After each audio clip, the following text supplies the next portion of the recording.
Direktur Ditpolairut Polda Sumsel, Kombes Pol Adrian Wayan Wicaksono, pimpin langsung penggerbekan 5 truk penyelundup minyak ilegal asal Muba. Pengungkapan puluhan ribu liter minyak ilegal tersebut berawal dari jajaran Subdit Patroli Ditpolairut Polda Sumsel melakukan patroli di perairan Sungai Musi, tepatnya di Desa Perajin, Kecamatan Banyuasin 1, Kabupaten Banyuasin. Di saat patroli, anggota mencurigai ada 5 truk yang terparkir di dermaga.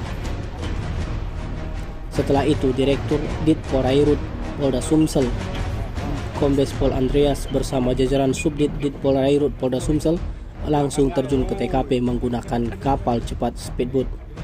Ia menjelaskan, saat itu 5 truk yang sudah dimodifikasi untuk menampung puluhan ribu liter minyak ilegal tersebut dalam kondisi menunggu kapal yang akan dibawa keluar Sumsel. Ia memastikan minyak yang akan diselundupkan tersebut merupakan minyak ilegal berasal dari kilang minyak asal Kabupaten Musi Banyuasin. Minyak tersebut berasal dari sumur ilegal yang ada di Kecamatan Keluang, Kabupaten Musi Banyuasin. Puluhan ribu liter minyak ilegal tersebut diduga hendak dikirim ke luar daerah.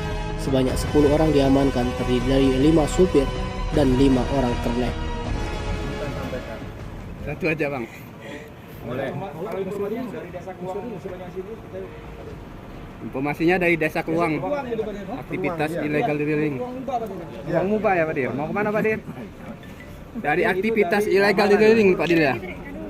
Masih kita dalami. Belum Pak Dir.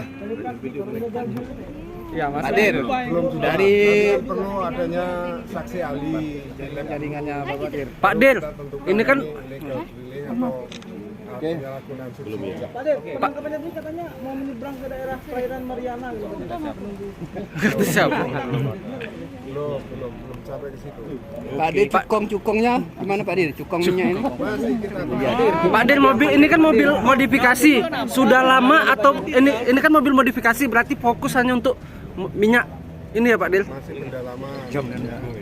Oke Pak Dik, bukan BB-nya Pak Dik, foto.